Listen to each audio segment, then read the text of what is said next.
যে শুভ বিকালে আমাদের এই যে সত্য ভীমদা উনি ওনার টিম নিয়ে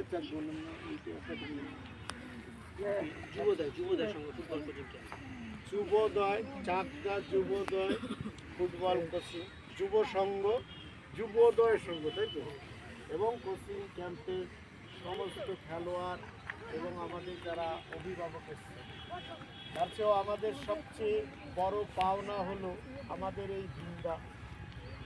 ওনার এক সময় এই ভীমদার কাছে এই যে এই মাঠে যে আপাতত কর্ণধার রাজীবদা, সেও ওনার কাছে প্র্যাকটিসে বড় খেলোয়াড় এবং সে সুব্রত কাপ থেকে সব জায়গায় খেলে এখন কোচিং সেন্টার নিচে। তাই আমাদের মধ্যে উপস্থিত শ্রদ্ধেয় ভীমদাকে আমরা এসএমসি কোচিং সেন্টারের পক্ষ থেকে তাকে আমরা স্মারক দিয়ে অভিনন্দন জানাবো।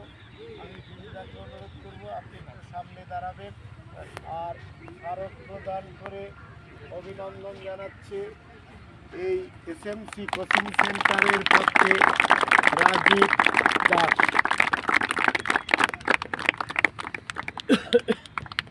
এবার সময় সংক্ষেপ, আমরা সবাই ভীমদার মুখ থেকে আমাদের এই ফুটবল সম্বন্ধে উপদেশ পরামর্শ শুনব। সত্যি কথা বলতে কি যে আমি এই খেলাধুলার লাইনে মানে খুব কম করে যদি হয় 30 থেকে 35 বছর ধরে আমি লাইনে আছি। তো রাজীবকে আমি দীর্ঘদিন ধরে চিনি, আর রাজীবের কোচিং ক্যাম্প সম্বন্ধে আমি মোটামুটি খোঁজখবর রাখি। তো ও যেভাবে এগোচ্ছে এবং আজকে যেসব ছেলেগুলো যে বাচ্চাগুলো খেলেছে প্রতিটা ছেলেই ভালো এবং এদের ভবিষ্যৎ উজ্জ্বল।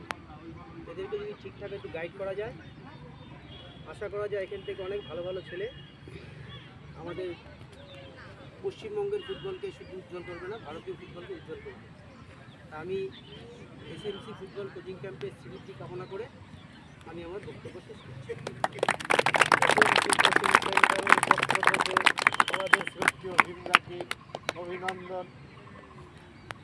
বিগত দিনে প্রয়োজন হলে বলবো। হ্যাঁ, আমার খুব ভালো লেগেছে ওদের এখানে এসে আবার আসুন। এটাই বড় পাওনা যে আমাদের খেললে হয় না, বাচ্চারা ম্যাচ খেলবে।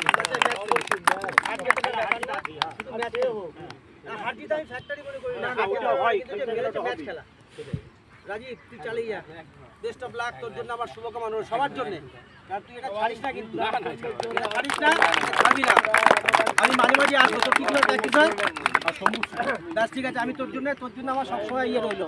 হ্যাঁ, তোকে আমি ছাড়বো না, তোকে সবসময় যোগাযোগ আসি। হ্যাঁ, সবাইকে বললাম আসছি, সবাইকে।